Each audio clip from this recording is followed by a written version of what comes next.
Hello. Good evening, sir. Good evening, Yes, Good sir. sir. evening, sir. Hello, good Good evening, sir. evening. Good evening everyone. कैसे हो आप लोग? Good evening sir. Good Good evening love. evening, sir.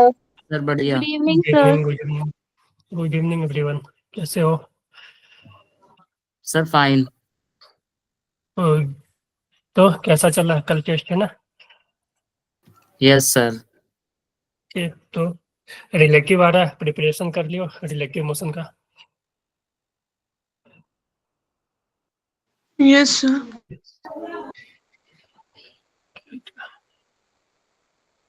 चलो ठीक है। बहुत कम लोग आए अभी। चलो वेट कर लेते हैं 5 मिनट, है ना?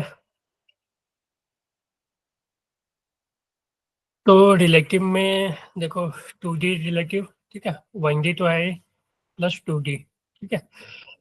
रेनमैन, रिवर स्विमर, ठीक है, प्लस और जो जनरल था 2D में, ठीक है, वो भी कर लेना आप लोग, ठीक है। Okay, sir. ओके। जैसे कि अगर मान लो 2 कार है, ठीक है। एक मान लो कि दो दोनों कार परपेंडिकुलर डायरेक्शन में जा रहा है, मान लो एक इधर जा रहा है एक इधर से आ रहा है, ठीक है। तो उसके केस में हमने भी किया था, ठीक है। तो वो भी देख लेना एक बार। फिर से रिवर स्विमर, ठीक है, रेनमैन का दोनों केस देख लेना, ठीक है। रिवर स्विमर में मिनिमम टाइम, ठीक है, मिनिमम ड्रिफ्ट, ठीक है। मिनिमम ड्रिफ्ट क्या, जीरो ड्रिफ्ट ही हो जाता है वो, ठीक है। जीरो ड्रिफ्ट वाला कर लेना, ठीक है। फिर 2D कर लेना, PYQ भी कर लेना, ठीक है। जो जेई सॉरी नीट में 1-2 PYQ भी आए हैं ना, अच्छे अच्छे PYQ है, वो दोनों कर लेना। एक तो आपने शायद किया होगा तो एक आया होगा,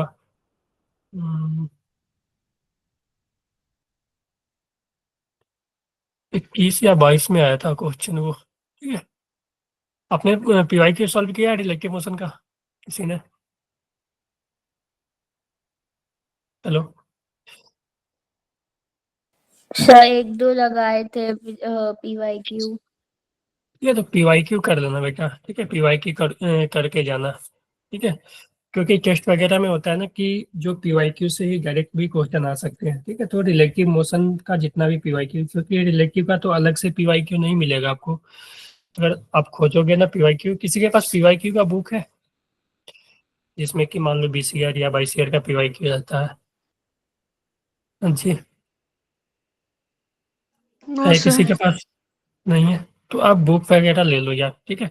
अच्छे से अगर प्रिपरेशन करना चाहते हो ना तो PYQ सॉल्व करना। क्या सर?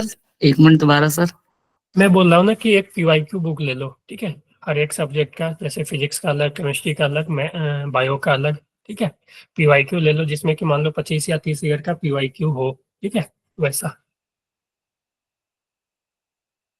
ठीक है। Yes sir.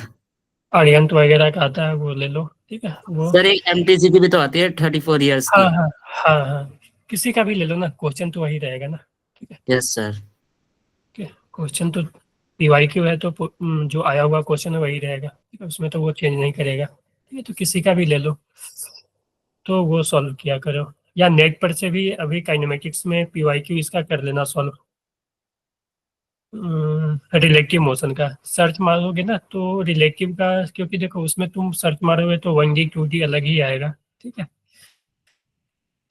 तो उसमें जो भी रिलेटिव का होगा वो कर लेना, क्योंकि रिलेटिव वाला ही आएगा क्वेश्चन अभी। तो पता चल जाएगा कि कौन रिलेटिव का है कौन ऐसे जनरल है, तो रिलेटिव का कम से कम कर लेना, ठीक है। वैसे तो करना तो वही वो भी चाहिए था, ठीक है। 1D 2D भी करना था, लेकिन अब जब प्रिपरेशन कर रहे हो तो कम से कम PYQ कर लो। आप लोग टेस्ट कब अटेम्प्ट करते हो, शाम में या सुबह या दोपहर में? सर सुबह दोपहर में हो जाता सर सर मॉर्निंग में। दोपहर में। अच्छा, ठीक है। तो थोड़ा लेट ही करो लेकिन PYQ करके जाओ, ठीक है। सर गूगल फॉर्म लिंक पे पेपर देते हैं या फिर पेपर कहाँ पे दे सकता है? या हाँ जी, कोई बता सकते हो, प्रवाह या हिमांशी, सर धनंजय? उसका तो एक लिंक आता है अवंती फेलोज का ना, तो उसकी ही साइट पे जाके वो होता है टेस्ट, उसमें टाइमर लगा होता है।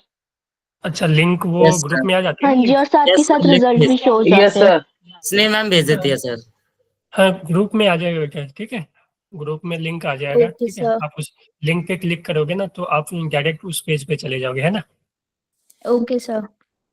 ओके, चलो चलो स्टार्ट कर लेते हैं। थोड़ा सा आज जल्दी ही छोड़ दूंगा आप लोग को, क्योंकि आप पीवाईक्यू कर लेना रिलेटिव का कम से कम, ठीक है। क्योंकि मैंने क्वेश्चन देखा, एक तो पीवाईक्यू डायरेक्ट है उसमें, ठीक है। समझ गए? हेलो, हाँ जी, yes sir. Yes sir. Yes sir. चलो ओके।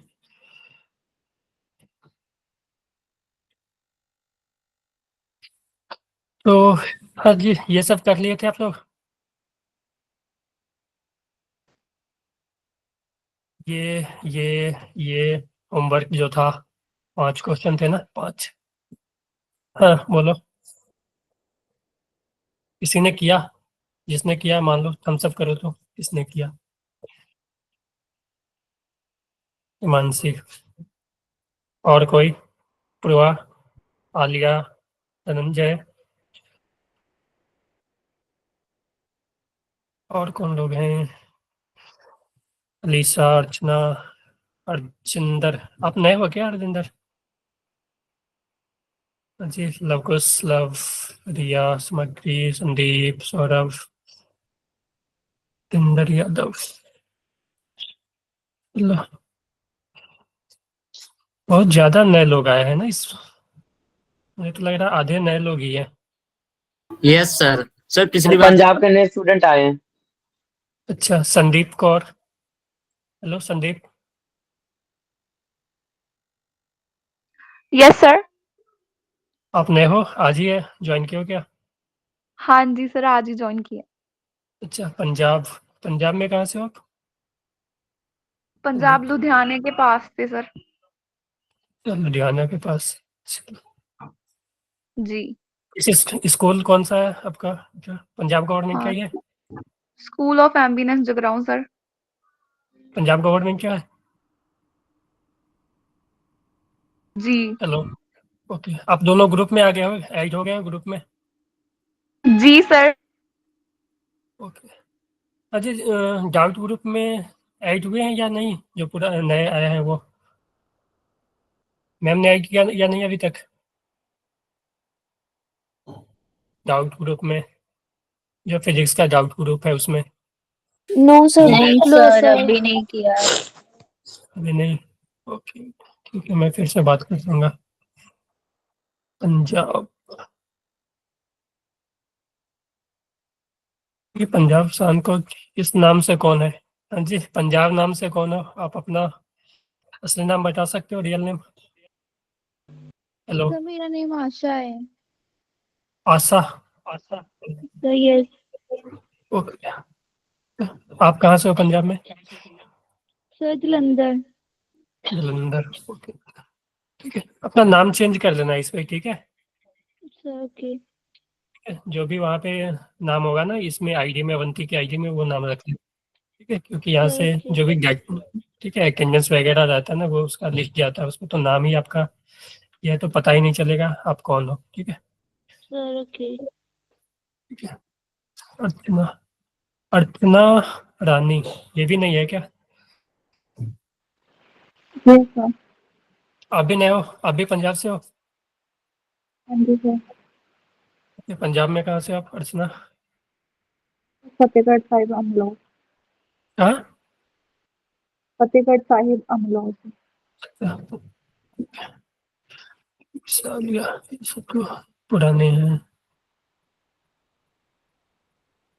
सुखदेव सिंह, सुनीता देवी, वैष्णवी, ये लोग नहीं है। वैष्णवी तो हाँ, ये तो चलो ठीक है, धीरे धीरे बात करेंगे सभी से, आज रहने देते हैं। चलो स्टार्ट करते एक्सक्यूज मी सर। हैं। हेलो, हाँ जी, सर मेरा एक डाउट था इसी चैप्टर का। हाँ बोलो। सर अगर जैसे हमें पोजीशन टाइम ग्राफ दे रखा है तो उसमें अगर हमें इम्पल्स बतानी है तो फिर हम कैसे बताएंगे? देखो पोजीशन टाइम ग्राफ दे दिया ना, तो पोजीशन टाइम ग्राफ से आप हाँ उसमें पूछा होगा कि किस किस टाइम पे इम्पल्स निकालना है, ठीक है। वहाँ पे देखो यस जैसे, सर।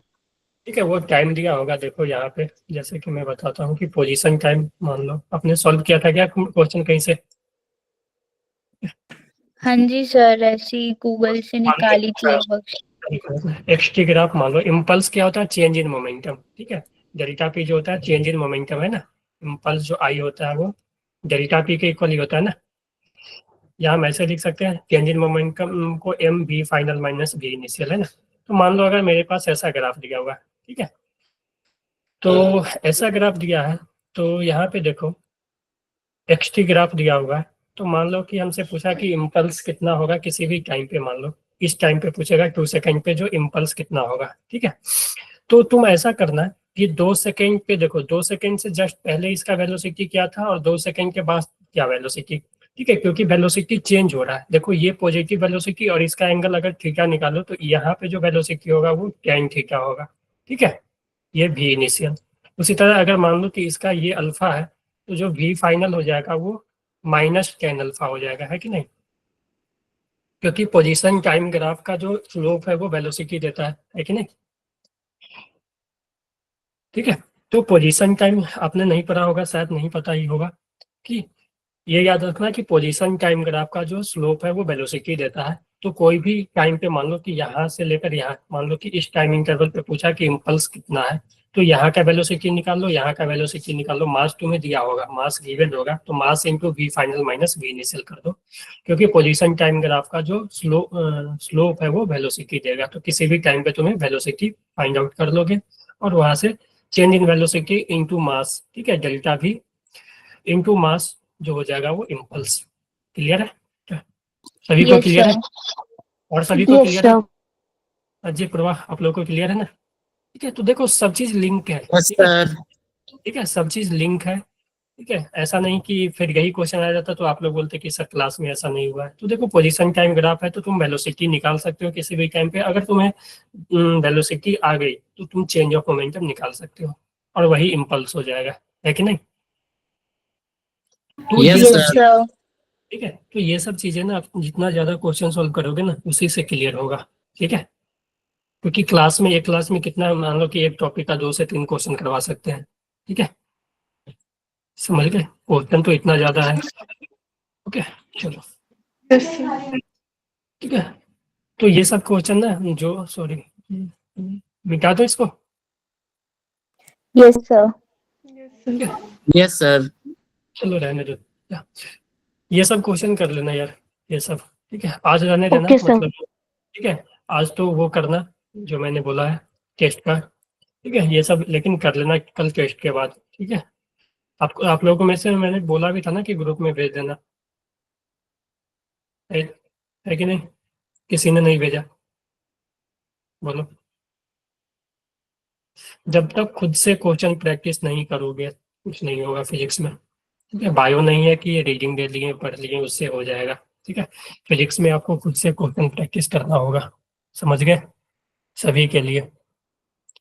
नहीं यस। करोगे मैं जितना भी करवा दूंगा, ठीक है, उससे कुछ नहीं होगा, ठीक है। जितना भी अच्छा से थ्योरी समझा दो, कॉन्सेप्ट समझा दो, ठीक है, 4-5 मान लो न्यूमेरिकल भी करवा दिए एक टॉपिक से, उससे कुछ नहीं होगा, ठीक है। हाँ उस समय तक तो समझ में आ जाएगा, लेकिन फिर तुम नए क्वेश्चन करने जाओगे कुछ देर बाद, ठीक है, टेस्ट में क्वेश्चन आएगा तो नहीं सॉल्व होगा, ठीक है। तो इसीलिए कम से कम डीपीपी और पीवाईक्यू करो, ठीक है। पीवाईक्यू का बुक नहीं है तो क्या नेट पे सर्च मार लो, नेट पे सब आ जाएगा, ठीक है। एक चैप्टर का 20-25, मतलब ज्यादा नहीं पुराना करना है, मान लो 4-5 साल का कर ली हो गया, 5 साल का भी कम से कम करो मिनिमम, ठीक है, ज्यादा पुराना भी नहीं करना है पीवाईक्यू, ठीक है। मान लो पीवाईक्यू भी करोगे ना, हाँ याद दिलवा देता हूँ कुछ बात, कि पीवाईक्यू भी करना है तो ज्यादा पुराना नहीं करना है, अगर मान लो करना भी है तो 15 से लेकर अभी तक जो भी हुआ 8-9 साल का वो कर लेना, उससे ज्यादा पीछे वाला नहीं करना, क्योंकि सिलेबस बहुत चेंज हुआ है, ठीक है।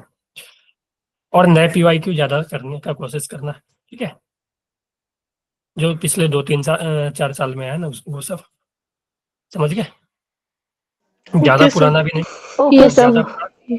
ज्यादा पुराना जैसे मान लो कि कोई खरीद लिया 34 ईयर, ठीक है, 34 ईयर का कर लिया और मान लो कि 1998 का PYQ लगा रहा है, ठीक है, वो सब उसमें उस समय कुछ भी क्वेश्चन आ जाता था, ठीक है, उस समय कुछ भी क्वेश्चन पूछ लेता था, तो वो सब नहीं करना है, ठीक है। ज़्यादा पुराना है क्या करना है तो 15 से करना है, उसमें भी ध्यान रखना कि बहुत सारे जो सिलेबस है वो रिड्यूस हुए हैं, ठीक है, तो वो सब भी रहेगा, तो वो सब करोगे तो पता चलेगा कि ये क्लास में हुआ ही नहीं है, ठीक है, तो हो सकता है कि वो रिड्यूस सिलेबस का है, तो वो देख लेना, ठीक है। पूछ भी सकते हो, मेरे भेज देना, मैसेज वगैरह करना, तो वो पता चल जाएगा फिर, ठीक है। ठीक है, चलो। सर हाँ, जैसे कल कल मैं बुक लेने जा रहा हूँ, तो फिजिक्स के लिए कौन सी बुक सही रहेगी?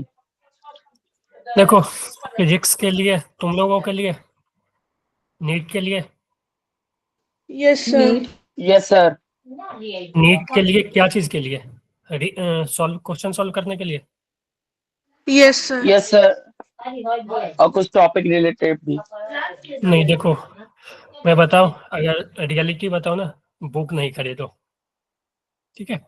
अगर खरीदना है, या मान लो आप लोग दिल्ली में रहते हो ना, ठीक है, तो कहीं यस पे सर। भी दिल्ली में हौज खास वगैरह में ना बहुत ऐसा जगह है जहाँ की बहुत सारे कोचिंग वगैरह का ना मॉड्यूल मिलते हैं, ठीक है, कोचिंग वगैरह यस के सर। मॉड्यूल मिलते हैं, तो आप मॉड्यूल खरीद लो, ठीक है, मॉड्यूल खरीद लो, उसी वही करो, ठीक है, जो क्लास में होता है वो, ठीक है, मॉड्यूल मान लो थ्योरी भी पढ़ना है तो मॉड्यूल से ही पढ़ो, और क्वेश्चन उसमें तो भरपूर आते हैं, जैसे एलन सर वगैरह। है ना, हाँ, सर ऑनलाइन भी तो मिल जाते हैं।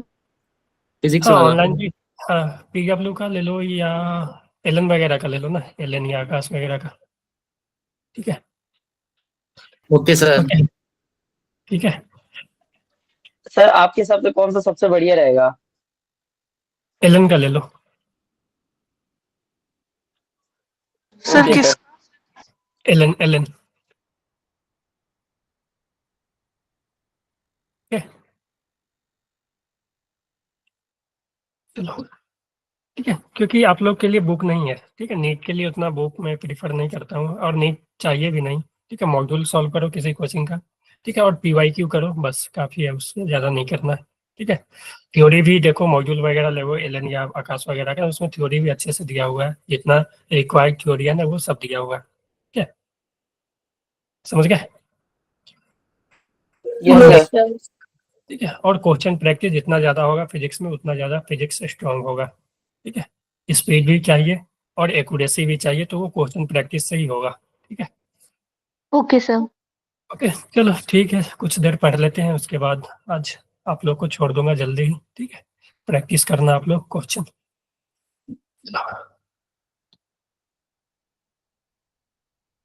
क्योंकि पिछले टेस्ट में ना बहुत गंदा रिजल्ट आया था आप लोग का, फिजिक्स में खासकर, समझ गए।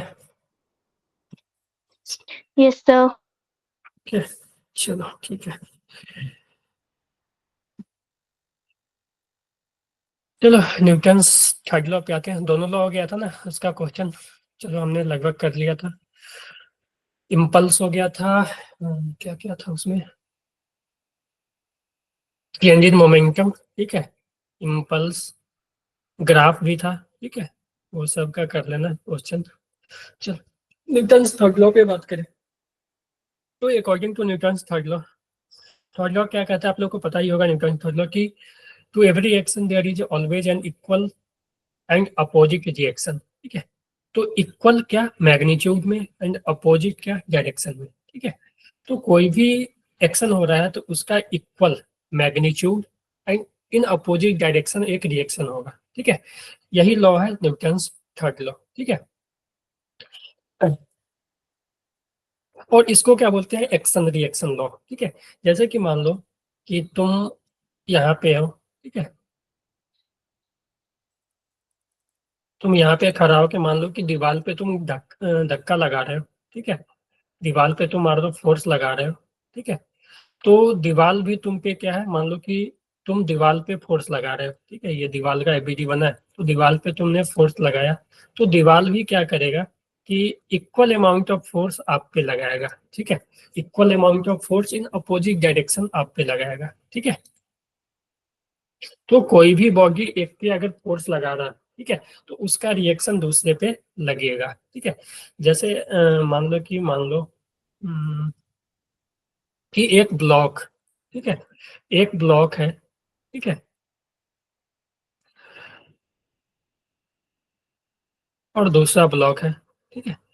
तो अगर मान लो ये ब्लॉक और ये M2 M1, ठीक है, ये ब्लॉक को अगर मान लो हम कुछ वेलोसिटी दे दें तो क्या होगा कि ये दोनों के बीच जब कांटेक्ट में आएगा, ठीक है, तो क्या होगा कि ये ब्लॉक इसको पुश करेगा। ठीक है, ये ब्लॉक जो है M1 ब्लॉक, ठीक है, M1 ब्लॉक M2 को पुश करेगा, कोई मान लो फोर्स से, फोर्स से उसको हम लोग बात करेंगे, वो नॉर्मल होता है। ठीक है, तो M2 भी क्या करेगा, M2 भी क्या करेगा, M1 को सेम फोर्स से लेकिन अपोजिट डायरेक्शन में पुश करेगा, है कि नहीं।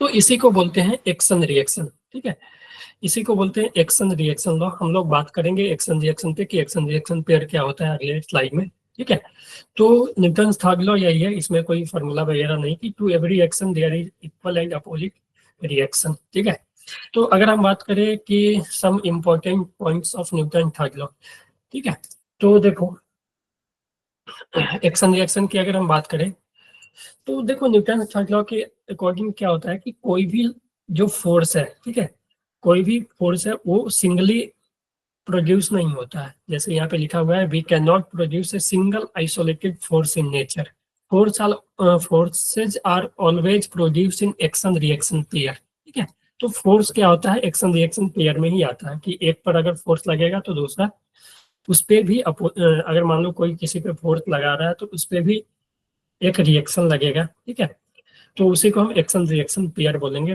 ठीक है, और सर एक्शन, हाँ सर आइसोलेटेड फोर्स होता क्या सर?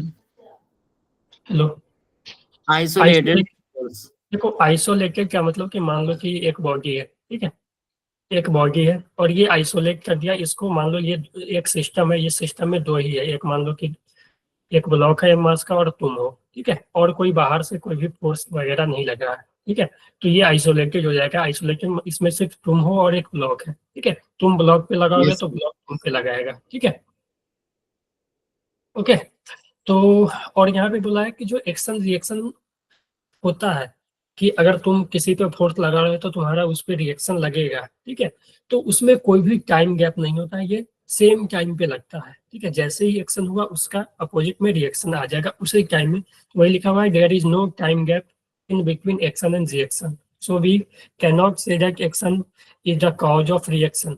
ठीक है, is its effect, any one force can be action and other reaction. तो उसमें देखो कि कोई भी एक एक्शन हो सकता है, कोई भी दूसरा रिएक्शन। ठीक है, ऐसा नहीं है कि एक एक्शन, देखो दोनों साथ ही होता है। ठीक है, तो इसलिए ऐसा नहीं है कि हम नहीं कर सकते हैं कि एक्शन के कारण रिएक्शन आया। ठीक है, तो ये हो गए। तीसरा पॉइंट हुआ है, action reaction law is applicable on both state either at rest और मोशन। ठीक है, ये दोनों स्टेट में इसका इतना जरूरत नहीं है, यूज नहीं होगा। ठीक है, अब मैं थोड़ा सा बता देता हूँ, ये आप रीडिंग दे देना। ठीक है, कि मैं इसको समझा देता हूँ क्लियरली आप लोगों को कि जो एक्शन रिएक्शन पेयर होता है ना, जो एक्शन रिएक्शन पेयर, अगर मान लो कि मैं बात करूँ एक्शन रिएक्शन पेयर का, एक्शन एक्शन रिएक्शन पेयर की अगर बात करें, ठीक है, तो एक्शन रिएक्शन पेयर में जो फोर्सेस होते हैं वो सेम नेचर के होते हैं। ठीक है, जो एक्शन का फोर्स होगा और जो रिएक्शन का फोर्स होगा वो सेम होगा। ठीक है, तो forces are in same nature. ठीक है, फोर्सेस का भी टाइप होता है। ठीक है, तो उसी में हम करेंगे कि मान लो कि तुम किसी को धक्का दे रहे हो, मान लो कि तुम इस दीवार को धक्का दे रहे हो, तो तुम इस दीवार को जब धक्का दे रहे हो तो जिस नेचर का फोर्स होगा वही नेचर का फोर्स तुम्हारे ऊपर भी लगेगा। ठीक है, तो एक्शन रिएक्शन का जो होता है फोर्स होता है वो सेम नेचर का होता है। दूसरा कंडीशन होता है, it acts on two different body. ठीक है, दो अलग अलग बॉडी पे लगता है। जैसे कि मान लो तुम दीवार पे लगा रहे हो तो दीवार तुम पे लगा रहा है। ठीक है, तो दीवार पे एक लग रहा है, एक तुम्हारे ऊपर लग रहा है, ये दो अलग अलग बॉडी पे लगता है। ठीक है, क्लियर है? Yes sir. ठीक है, Yes, sir. एक टू डिफरेंट बॉडी। तीसरा है, एक is always equal in magnitude। तो एक्शन रिएक्शन का जो पेयर होगा, ठीक है, एक्शन का और रिएक्शन का जो मैग्नीट्यूड होगा वो सेम होगा हमेशा, ठीक है। और लास्ट है and it is always in opposite direction, ठीक है, वही, ठीक है। और एक और लिख देता हूँ, there is no time gap between action and reaction. तो जो भी चीज वहां पे पीछे लिखा हुआ ना उसी को मैंने सिंपली यहाँ पे लिख दिया, there is no time gap between action and reaction, ठीक है। तो एक्शन रिएक्शन में कोई भी टाइम गैप नहीं होगा, ठीक है, वो सेम टाइम पे ही लगेगा। क्लियर है? Yes sir. Yes sir. तो एक्शन रिएक्शन का अगर मान लो कोई यहाँ पे कुछ एग्जांपल्स भी दिया हुआ है कि जैसे देखो वॉकिंग, स्विमिंग, ठीक है। तो वॉकिंग में क्या होता है कि तुम चलते हो, ठीक है। तो तुम चलते हो तो क्या होता है कि मान लो यहाँ पे तुम चल रहे हो, ठीक है। तो तुम क्या करते हो कि जब पीछे वाले पैर से, ठीक है, पैर से तुम जमीन को पुश करते हो, ठीक है। पैर से क्या करते हो, जमीन को पुश करते हो, ठीक है। जमीन पे तुम फोर्स लगाते हो तो जमीन भी तुम्हारे ऊपर फोर्स लगाता है, ठीक है। तो और इक्वल अमाउंट ऑफ फोर्स लगाते हो, उसी कारण क्या होता है, तुम्हारा पैर आगे बढ़ता है, ठीक है। इसी कारण तुम चल पाते हो, ठीक है। स्विमिंग में भी सेम होता है कि स्विमिंग में क्या करते हैं, हम पानी के ऊपर अपोजिट डायरेक्शन में फोर्स लगाते हैं, ऐसे ऐसे करके, है ना। तो पानी हमारे ऊपर आगे फोर्स लगाता है। रिक्वायरिंग ऑफ गन, ठीक है, गन से जब बुलेट निकलता है, ठीक है, तो बुलेट जब निकला तो गन को भी पीछे एक झटका मिलता है ना। मान लो एक गन है, गन से जब बुलेट निकलता है तो गन को भी पीछे झटका मिलता है, ठीक है। तो क्या होता है कि गन क्या करता है, बुलेट पे फोर्स लगाता है, तो बुलेट क्या करता है, गन पे अपोजिट डायरेक्शन में सेम अमाउंट ऑफ फोर्स लगा देता है, ठीक है। समझ गए? उस Yes, एक sir. और यस सर। रॉकेट प्रोपल्सन, ठीक है। रॉकेट प्रोपल्सन में भी सेम होता है, ठीक है। रॉकेट प्रोपल्सन में भी सेम होता है कि मान लो कि रॉकेट अगर है, ठीक है, इसका है भी शायद आगे, ठीक है, करने में, ठीक है। तो रॉकेट प्रोपल्सन में भी सेम होता है, हम लोग बात करते हैं कैसे होता है, ठीक है। तो अगला टॉपिक वही है कि वेरिएबल मास प्रॉब्लम, रॉकेट प्रोपल्सन के न्यूटन थर्ड लॉ का ही एप्लीकेशन है, ठीक है।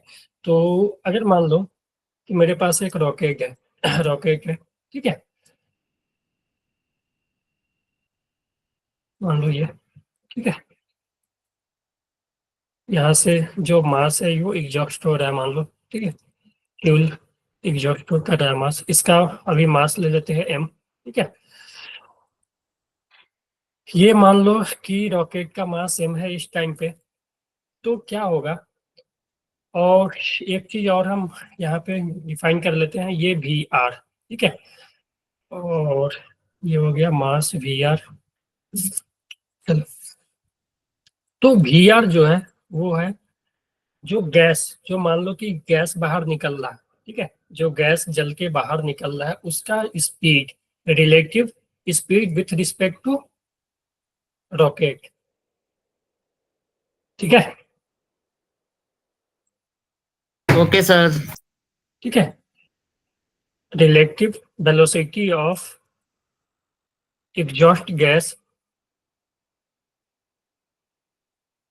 ठीक है, विथ रिस्पेक्ट टू रॉकेट। ये क्वेश्चन में लगभग क्वेश्चन में दिया रहेगा vr, ठीक है। मास जो है m जो है वो रॉकेट का मास है, ठीक है।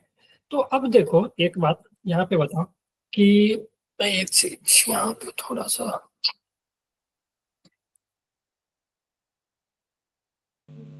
एक और स्लाइड चाहिए अपने को,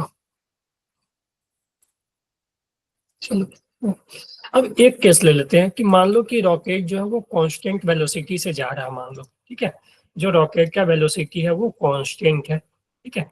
तो कांस्टेंट वेलोसिटी से अगर मान लो जा रहा है रॉकेट, यानी रॉकेट पे जो नेट फोर्स होगा वो जीरो होगा। मान लो अभी ये हवा में है, तो इस पे जो फोर्स लग रहा होगा एक mg नीचे लग रहा होगा, ठीक है।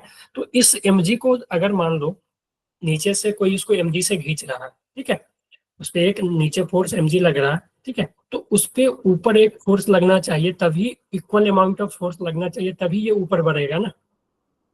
Yes sir. Yes, ठीक है। sir. Yes sir.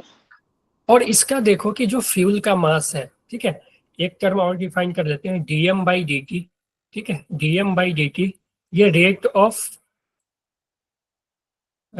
Of burning of fuel है, ठीक है,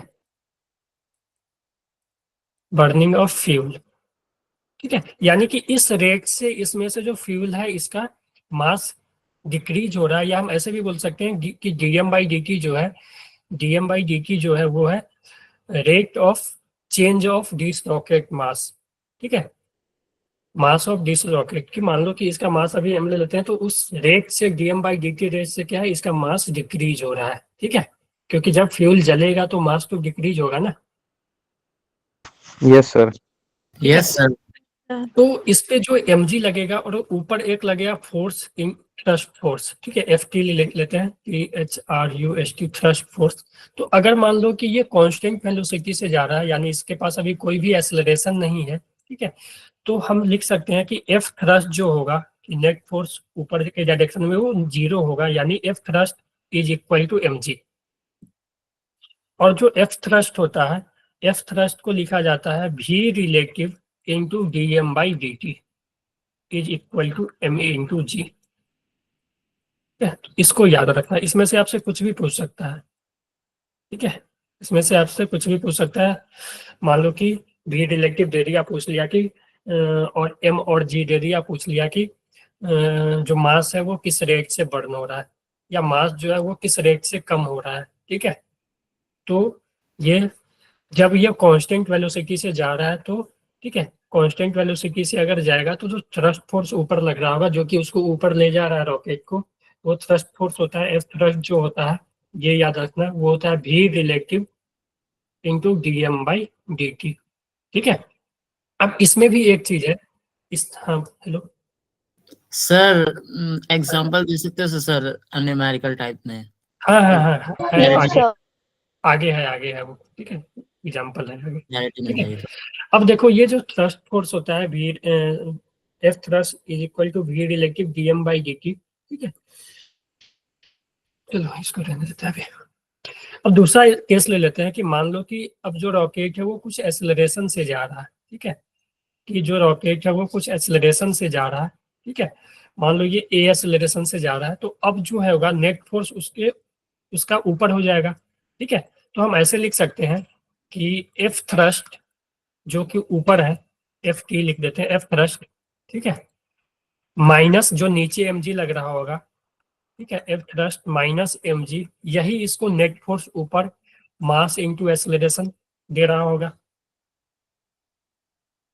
है कि नहीं? Yes sir. Yes sir. ठीक है, तो नेट फोर्स हमें ऊपर ही चाहिए ना, अगर ए एक्सेलरेशन से वो जा रहा है तो force equal to mass into acceleration, तो नेट फोर्स ऊपर ही होना चाहिए, तभी वो ऊपर जाएगा।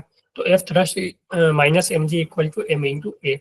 तो यहाँ से एफ थ्रस्ट जो हो जाएगा वो v रिलेटिव, ठीक है, v relative minus v relative dm by dt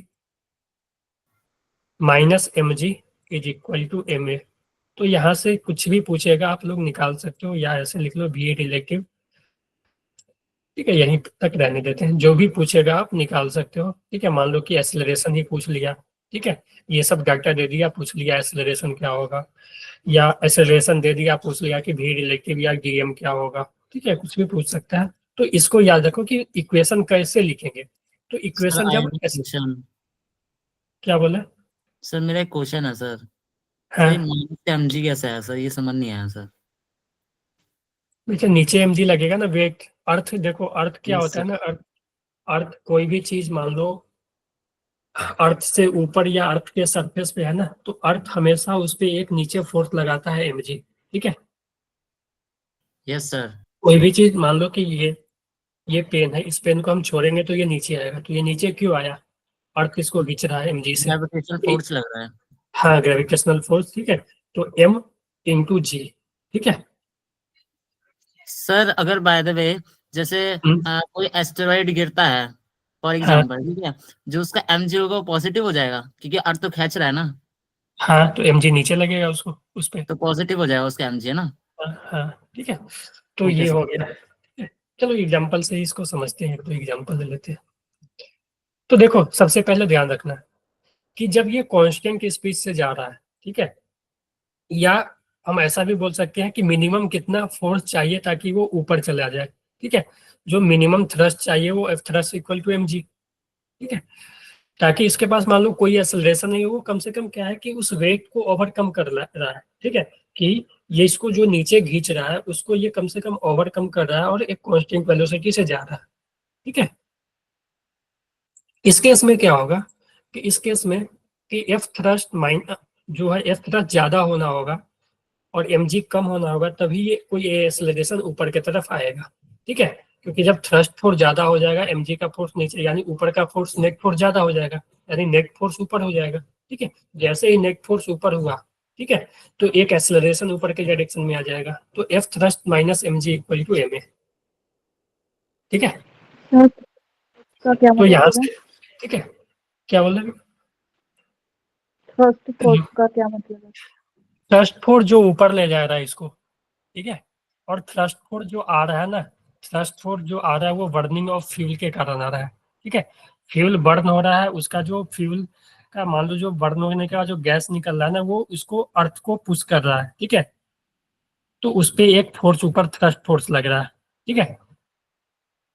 rocket वगैरह में क्या होता है, रॉकेट का जो पंखी नचता है, ठीक है, उसका जो वो नचता है तो क्या होता है, वो जमीन पे एक फोर्स लगाता है, ठीक है, उसके कारण जो हवा का जो प्रेशर वगैरह वो क्रिएट करता है, और हवा क्या करता है, हवा जमीन पे फोर्स लगाता है और उसी का रिएक्शन जो है वो हेलीकॉप्टर वगैरह पे ऊपर लगता है, ठीक है।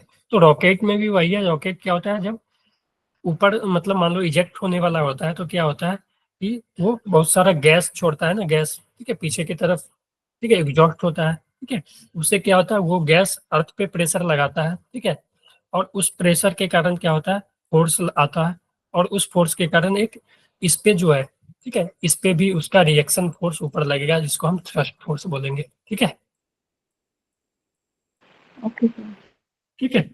और वो जो एफ थ्रस्ट होगा वो होगा भी रिलेटिव, यानी जो ये निकल रहा है ये गैस का जो रिलेटिव वेलोसिटी है ना भी रिलेटिव, और ये किस रेट से फ्यूल बर्न हो रहा है उस पर डिपेंड करता है, तो एफ थ्रस्ट जो हो जाता है वो भी relative into D M by D T, D M by जो डी टी है वो रेट ऑफ चेंज ऑफ या rate of decrease of burning of fuel है, ठीक है।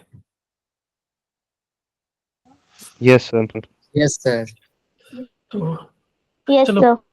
हाँ देखो, बोला कि 800 kg रॉकेट की set for a vertical firing, ठीक है, मान लो 800 kg का रॉकेट है, ठीक है, 800 kg का रॉकेट है, ठीक है, 800 kg का रॉकेट है और ये वर्टिकल फायरिंग के लिए रेडी है।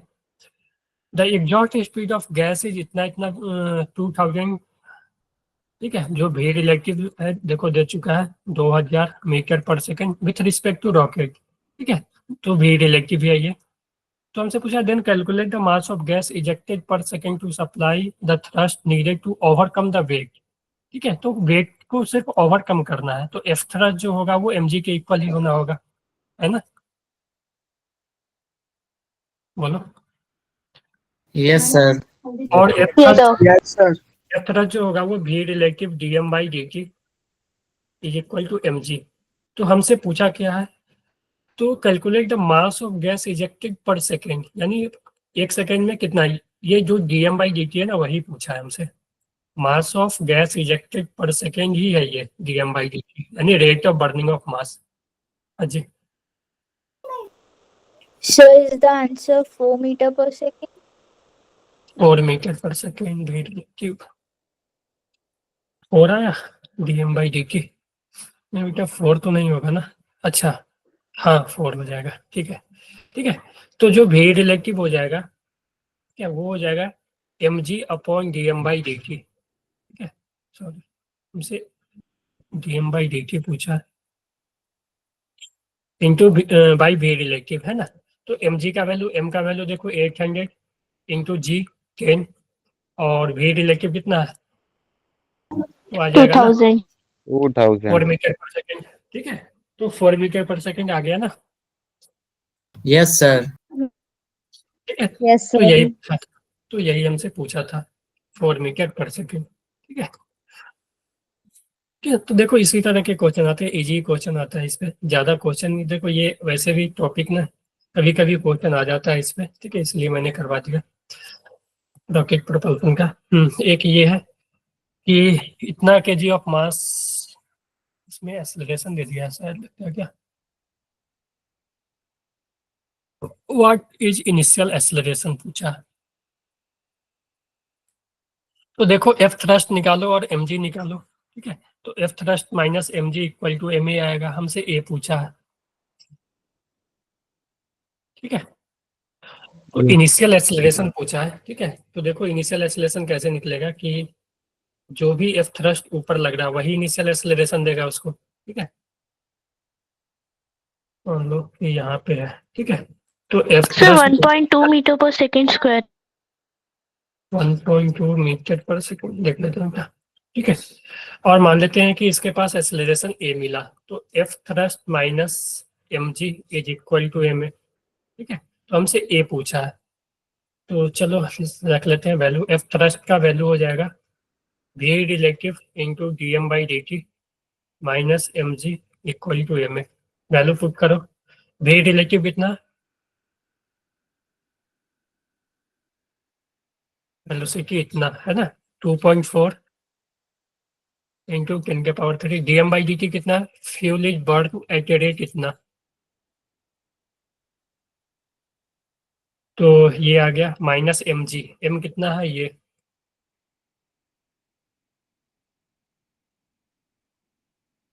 2.840, सब में जीरो था ना, चलो कोई बात नहीं, जीरो हटा ही देते हैं, इससे कोई मतलब है नहीं, ठीक है, 2.8 इंटू 10 के पावर 6 इंटू जी, तो जी से 10 इज इक्वल टू एम मास, तो वही 2.8 इंटू ए, तो हमसे ए पूछा है ना, ये कैंसिल हो जाएगा, 10 के पावर 6 10 के पावर 6 और 4 और एक minus 8.6 metre per second square. Minus 8.6, minus नहीं आएगा क्या, प्लस आएगा, ठीक है, तो ये देख लो ना कितना आ जाएगा, ये 3 था 4 7 बन गया यहाँ, और यहाँ तो 2.4 into 1.4 into 100 minus 2.8 into 10 equal to 2.8 into A, ठीक है, ए निकाल लो यहाँ से, ए आ जाएगा, ठीक है,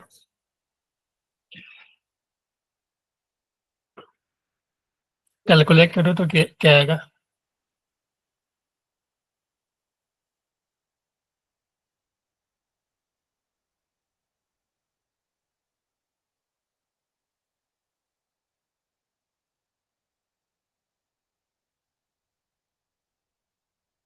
ट्वेंटी आ रहा है,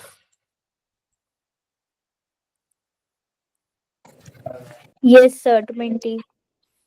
ठीक है, 20 मीटर पर सेकंड स्क्वायर आएगा, यस सर आ गया 20। हाँ ठीक है, तो देखो मैंने दोनों केस ले लिया, दोनों केस का एक एक एग्जांपल, तो एक में तो अगर एक्सेलरेशन नहीं है, ठीक है, एक्सेलरेशन को नहीं लेना है कि ठीक है सिर्फ वेट को ओवरकम कर ले, ठीक है, या कांस्टेंट वेलोसिटी से जाएगा, तो उस केस में एक्सेलरेशन नहीं लोगे, तो इस केस में क्या हो जाएगा, एफ थ्रस्ट एम जी के इक्वल ही हो जाएगा, लेकिन जब एक्सेलरेशन आ जाएगा कि मान लो कोई एक्सेलरेशन से ये ऊपर जा रहा है, तो F thrust minus M G equal to M A, ठीक है, तो यहाँ से ए वगैरह जो भी है निकालना निकाल सकते हो, ठीक है, तो बस दो इक्वेशन है इसमें रॉकेट प्रोपल्सन में, ठीक है, इसको देख लेना आप लोग, और ये याद रखना हमेशा कि थ्रस्ट फोर्स जो होता है V relative D M by D T, क्योंकि कभी कभी सिर्फ डायरेक्ट यही पूछ सकता है कि थ्रस्ट फोर्स कितना होगा, ठीक है,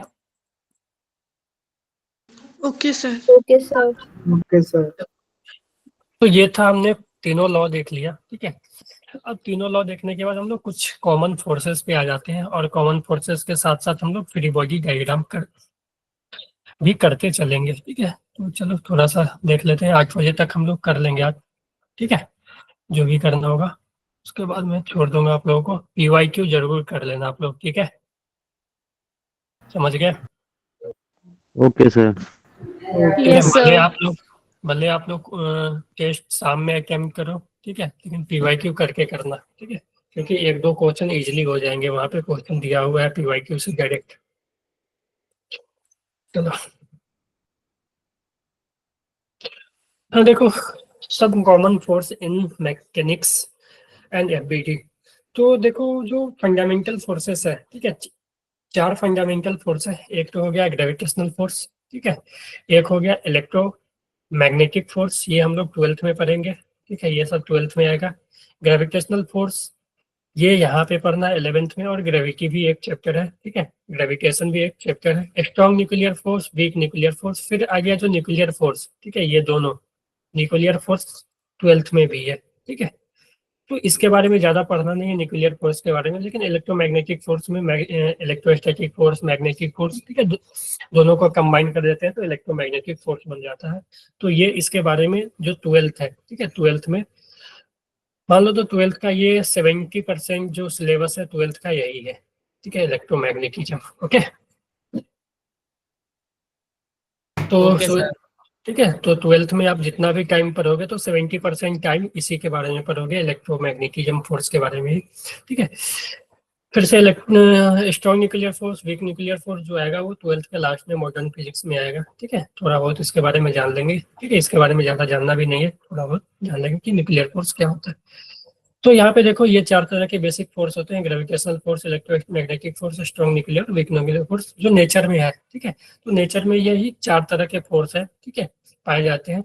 और जो भी फोर्सेस हम लोग पढ़ेंगे, जैसे नॉर्मल पढ़ेंगे, ठीक है, टेंशन पढ़ेंगे, तो सब जो है वो इसी चारों में से, ठीक है, का वो टाइप है, ठीक है। तो सबसे पहले बात करें ग्रेविटेशनल फोर्स। तो ग्रेविटेशनल फोर्स क्या होता है कि दो मासेस के बीच लगते हैं, ठीक है, दो बॉडी जिसके पास की मास हो, ठीक है, तो उस दोनों के बीच जो है ग्रेविटेशनल फोर्स लगता है। आप लोग 9th-10th में पढ़े होंगे कि दो मास अगर m1 मास m2 मास r डिस्टेंस पे रखा हुआ है तो उस पर ग्रेविटेशनल फोर्स होता है वो Gm1 m2 बाई r² इतना लगता है ना, यस ठीक है। उसी तरह इलेक्ट्रोमैग्नेटिक फोर्स होता है वो दो चार्जेस के बीच लगते हैं, ठीक है, चार्जेस के बीच इलेक्ट्रोमैग्नेटिक फोर्स लगते हैं। न्यूक्लियर फोर्स जो होता है, वीक या स्ट्रॉन्ग न्यूक्लियर फोर्स की बात करें तो वो न्यूक्लियस के अंदर लगता है, ठीक है। इसके बारे में ज़्यादा चर्चा भी नहीं करना है क्योंकि वो न्यूक्लियस के अंदर का पार्ट होता है, तो थोड़ा बहुत इसको पढ़ के हम लोग निकल जाएंगे, ठीक है। तो देखो ग्रेविटेशनल फोर्स का जो स्ट्रेंथ होता है वो बहुत ही लो होता है, ठीक है, बहुत ही लो स्ट्रेंथ होता है ग्रेविटेशनल फोर्स का, ठीक है। वीक उसके बाद आता है जो स्ट्रेंथ के मामले में देखो सबसे ज्यादा स्ट्रॉन्ग होता है स्ट्रॉन्ग न्यूक्लियर फोर्स, उसके बाद आता है इलेक्ट्रोमैग्नेटिक फोर्स, ठीक है। इसको भी याद रखना कि जो हम लोग कहें स्ट्रेंथ सबसे ज्यादा किसका होगा, ठीक है, तो स्ट्रेंथ वाइज जो होगा, ठीक है, तो स्ट्रेंथ वाइज जो होगा, ठीक है, तो सबसे ज्यादा स्ट्रेंथ होगा स्ट्रॉन्ग न्यूक्लियर फोर्स का, फिर आएगा इलेक्ट्रोमैग्नेटिक फोर्स, फिर आएगा वीक न्यूक्लियर फोर्स, फिर आएगा ग्रेविटेशनल फोर्स, ठीक है, क्योंकि नीट में चांसेस है कि इससे भी क्वेश्चन पूछ लेगा कि स्ट्रेंथ सबसे ज्यादा किसका है, ठीक है। रेंज की बात करें तो स्ट्रॉन्ग न्यूक्लियर फोर्स का वो शॉर्ट रेंज फोर्स होता है, वो बहुत कम डिस्टेंस के ऑब्जेक्ट के बीच लगता है, देखो इतने मीटर पे लगेगा, ठीक है, 10⁻⁻15 मीटर के रेंज में अगर दो मतलब दो बॉडी अगर बहुत करीब है, ठीक है, तभी जो स्ट्रॉन्ग न्यूक्लियर फोर्स लग सकता है। देखो 10⁻⁻15 मीटर यानी 1/10⁻15 मीटर, इतना छोटा डिस्टेंस हो गया, एक को हम इतना से डिवाइड कर रहे हैं। सर मेरा क्वेश्चन था सर। हाँ, सर जरूरी है कि न्यूक्लियर फोर्स जो है वो एटम्स में ही लगे? वो न्यूक्लियस के अंदर लगता है, न्यूक्लियस के अंदर लगता है, ठीक है। अच्छा ठीक है। ठीक है।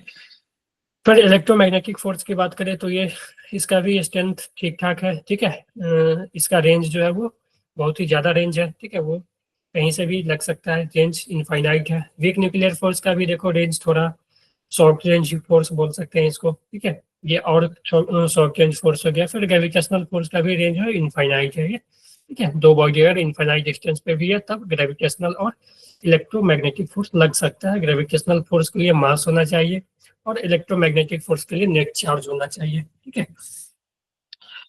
तो ऑपरेटिंग अमाउंट ऑल बॉडी, ठीक है, ऑल बॉडी मतलब जो भी बॉडी है नेचर में, ठीक है, या अर्थ पे जो भी बॉडी है सभी के पास मास है, तो मास है तो फोर्स लगेगा ही, ठीक है। अगर यहाँ पे इलेक्ट्रोमैग्नेटिक फोर्स की बात करें तो वो पार्टिकल के चार्ज पार्टिकल, ठीक है, कि नेट चार्ज होना चाहिए तभी फोर्स लगेगा, ठीक है। अगर नेट चार्ज 0 है तो फोर्स भी नहीं लगेगा। ठीक है, दो बॉडी है, मान लो दोनों के बीच दोनों बॉडी पे नेट चार्ज 0 है अगर, ठीक है, तो उस पे, हाँ जी, सर इलेक्ट्रोमैग्नेटिक और इलेक्ट्रोस्टैटिक दोनों एक ही है या अलग अलग है दोनों?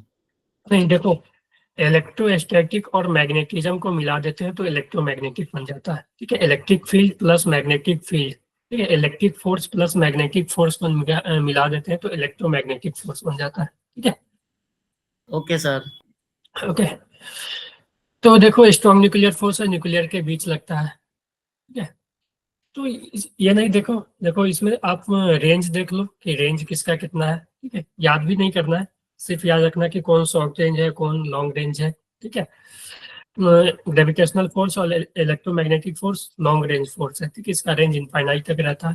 ठीक है, और इसका स्ट्रेंथ देखो कि सबसे ज्यादा स्ट्रेंथ किसका है। ठीक है, तो सबसे ज्यादा ये 1 नंबर पे ये आएगा, दूसरे पे ये आएगा, तीसरे चौथे। ठीक है, ग्रेविटेशनल फोर्स होता है वो, उसका जो स्ट्रेंथ है वो बहुत कम होता है। ठीक है, तो अब देखो common forces in mechanics, mechanics में जो हम लोग फोर्स देखेंगे तो पहला है वेट। ठीक है, वेट, दूसरा है टेंशन, तीसरा है नॉर्मल रिएक्शन। ठीक है, वेट जो है वो ग्रेविटेशनल फोर्स में आता है।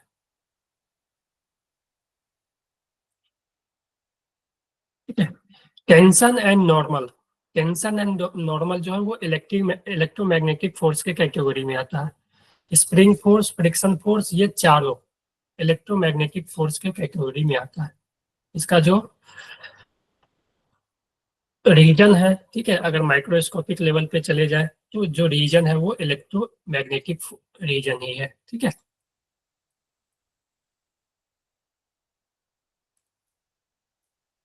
ठीक है, और जो वेट है वो ग्रेविटेशनल फोर्स में आ जाएगा। ठीक है, तो हमें बेसिकली इसी 4-5 फोर्स के बारे में भी पढ़ना है। उसमें भी देखो, जो फ्रिक्शन है, फ्रिक्शन का एक अलग ही चैप्टर ही है, आप लोग के सिलेबस में दिया होगा कि फ्रिक्शन का एक अलग ही चैप्टर है। तो इसमें हम लोग यहाँ ये और ये कवर करेंगे। ठीक है, नॉर्मल, वेट, टेंशन, ठीक है, नॉर्मल और स्प्रिंग फोर्स। पहले वेट देखेंगे, फिर नॉर्मल पे आएंगे, फिर टेंशन पे आएंगे, फिर लास्ट में स्प्रिंग फोर्स छोटा सा है। ठीक है, तो ज्यादा फोकस इस तीनों पे करना है। ठीक है, फिर स्प्रिंग और फ्रिक्शन के लिए हमारे पास एक अलग ही चैप्टर बना हुआ है। ठीक है, इन्हें हम पूरा कर लेंगे, उसके बाद फ्रिक्शन पे आएंगे। ठीक है, समझ गए? तो ये भी आप लोग याद रख सकते हो कि वेट जो है वो ग्रेविटेशनल फोर्स के कैटेगरी में आएगा, और ये चारों, ठीक है, टेंशन, नॉर्मल, स्प्रिंग फोर्स और फ्रिक्शन जो है वो इलेक्ट्रोमैग्नेटिक फोर्स के कैटेगरी में आ सकता है। क्योंकि क्वेश्चन एग्जाम वगैरह में डायरेक्ट पूछ सकता है कि tension is which type of force, तो उसमें चारों ऑप्शन दे देगा ये। सर ठीक है? मेरा क्वेश्चन था सर, हाँ जी, सर जितने मतलब इलेक्ट्रोमैग्नेटिक फोर्स में सिर्फ स्प्रिंग फोर्स आते हैं या और भी फोर्सेस आते हैं? टेंशन, नॉर्मल, स्प्रिंग, फ्रिक्शन, ये सब लिखा है मैंने। मतलब के यहाँ पे इनके अलावा सर, इनके अलावा थोड़ा, क्या? इनके अलावा कोई आते हैं इसमें? यार अभी तो आ सकते हैं, इलेक्ट्रोमैग्नेटिक फोर्स में भी याद ध्यान नहीं आ रहा, लेकिन ये चारों इलेक्ट्रोमैग्नेटिक फोर्स ही है। ठीक है, अच्छा ओके सर। ओके, जो कि अपने सिलेबस में है। यस ठीक है, सर।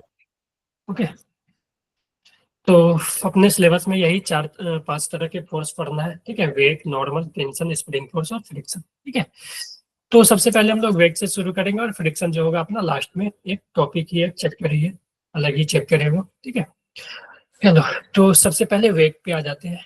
तो वेट को आज कर लेते हैं, उसके बाद मैं आप लोगों को छोड़ दूंगा आज। ठीक है, चलो, तो वेट पे आ जाते हैं। तो वेट देखो कि कोई भी बॉडी, ठीक है, या तो अर्थ के सरफेस पे है या अर्थ के सरफेस से ऊपर है। ठीक है, अर्थ के सरफेस पे है या सरफेस पे रखा हुआ है, अर्थ के सरफेस से ऊपर भी मान लो कहीं रखा हुआ है, तो उस पे एक फोर्स लगेगा, ग्रेविटेशनल फोर्स। और उस, क्योंकि उस पे क्या होता है कि उसको अर्थ जो है अपने तरफ खींचता है। ठीक है, कि मान लो ये अर्थ है मेरा, ठीक है, ये अर्थ है मेरा, एक बॉडी मान लो यहाँ पे है। ठीक है, ऊपर ही बना देते हैं, अर्थ पे भी हो सकता है, अर्थ पे ही ले लेते हैं। ठीक है, तो ये बॉडी मान लो अर्थ पे इस तरह मास m है। ठीक है, यहाँ पे मास ऑफ अर्थ है। ठीक है, तो इसको बॉडी को क्या होगा कि अर्थ का जो रेडियस है मान लेते हैं r ले लेते हैं। ठीक है, तो इस बॉडी को क्या करेगा, अर्थ एक ग्रेविटेशनल फोर्स लगेगा इस बॉडी पे, और उस F जो ग्रेविटेशनल होगा वो होगा G mass of earth, mass of body upon R square, radius of earth का स्क्वायर अगर सरफेस पे रखा हुआ है तो, है कि नहीं? Yes sir. ठीक है, और इसी का जो वैल्यू होता है ना, यही जी होता है। ग्रेविटेशन में आप लोग पढ़े होंगे जी एम ई, ठीक है, G mass of earth by R radius of earth का स्क्वायर, इसी को हम लोग बोलते हैं G acceleration due to gravity. तो इस पे देखो, इस पे जो फोर्स लग रहा है, ठीक है, इस बॉडी पे जो ग्रेविटेशनल फोर्स लग रहा है, ठीक है, जो अर्थ खींच रहा है, ठीक है, उसी को हम बोलेंगे m इंटू जी। ये mass of body into G, ठीक है, मैं mass of body M B लिख देता हूँ, M B mass of body, ठीक है, तो mass of body into G, ठीक है, समझ गए? Yes sir. Okay sir. तो mass of body into G, ठीक है, यही फोर्स इस पे लगेगा, इसी फोर्स को हम बोलते हैं वेट। ठीक है, तो जो भी चीज आप लोग मेजर करते हो ना, वो वेट ही होता है। ठीक है, जो बोलते हो आपका वेट कितना है, किसी का वेट मान लो 70 kg 60 kg, ठीक है, तो वो है कि वो एक तरह से मान लो कि उसी फोर्स से आपको अर्थ नीचे खींच रहा है। ठीक है,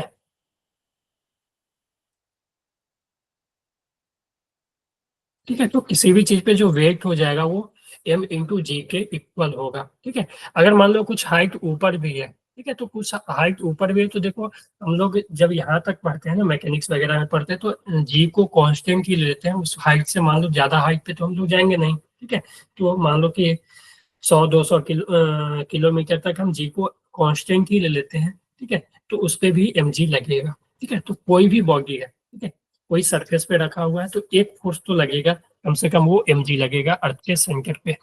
ठीक है, सेंटर की तरफ। ठीक है, तो ऐसे मान लो कि यहाँ पे, तो यहाँ पे एम जी लगेगा। ठीक है, यहाँ है तो इधर एम जी लगेगा। ठीक है, तो हम जब भी ऐसा सरफेस बनाए ना, कि मान लो एक सरफेस पे ब्लॉक रखा हुआ, ठीक है, कि मान लो एक सरफेस पे एक सरफेस है मान लो, ठीक है, एक सरफेस है एम, ठीक है, एम ब्लॉक रखा हुआ है, तो इस ब्लॉक पे अगर बोले कि क्या कौन कौन फोर्स लग रहा है, तो इस सरफेस पे कम से कम अभी तक हमने एक ही फोर्स पढ़ा है, तो एक एम जी ये लग रहा है। ठीक है,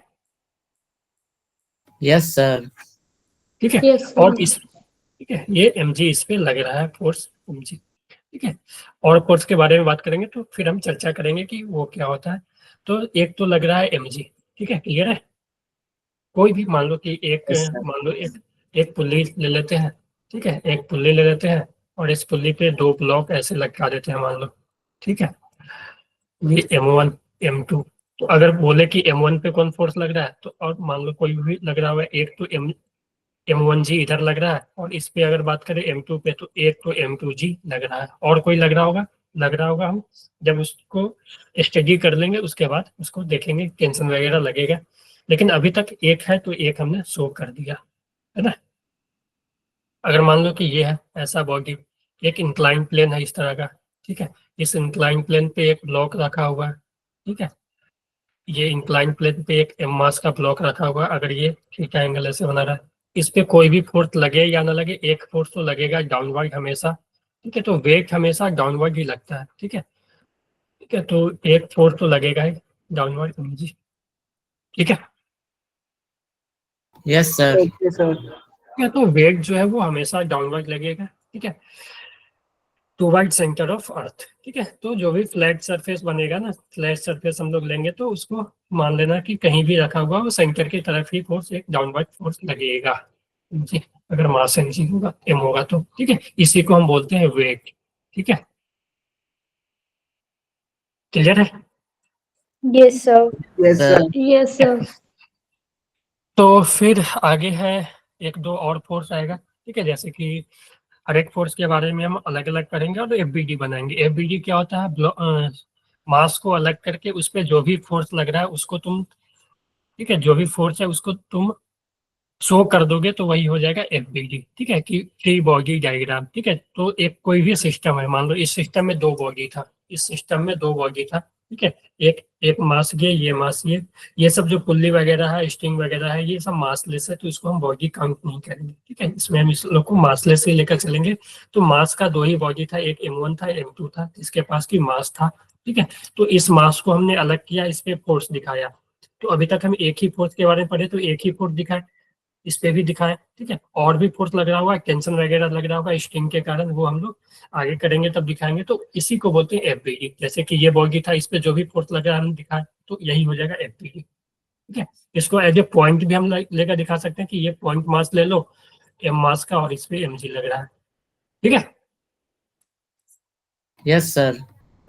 तो यही हो जाएगा फ्री बॉडी डायग्राम, ठीक है। अब आगे नॉर्मल आएगा, ठीक है। तो नॉर्मल, फ्रिक्शन, ठीक है, टेंशन, स्प्रिंग फोर्स हम आगे अगले क्लास में करेंगे। फ्रिक्शन तो नहीं, नॉर्मल, टेंशन, स्प्रिंग फोर्स, ठीक है। अगले क्लास में हम लोग इसको कवर कर लेंगे। बोलो। तो न्यूटन्स थर्ड लॉ, ये दोनों क्वेश्चन ना फिर से कर लेना आप लोग, ठीक है। मैं यहाँ से मिटा दूँ, इसको मिटा दूँ, Okay, sir. ये दोनों, ठीक है। ओके फिर सर। से ट्राई करना, ठीक है। तो आप लोग देख कर फिर, ठीक है, इसलिए मिटा दे रहा हूँ कि आप लोग खुद से एक बार ट्राई करो। Okay, sir. एक दो नहीं होगा तो और ऐड कर दूंगा। ऐसे इसमें ज्यादा क्वेश्चन पूछे नहीं जाते हैं, ठीक है। तो ये हो गया, ठीक है।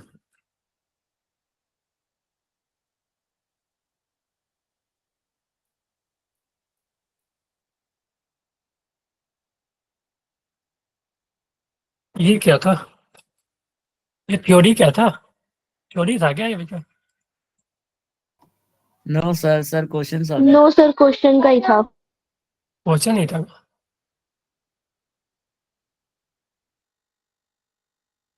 अच्छा,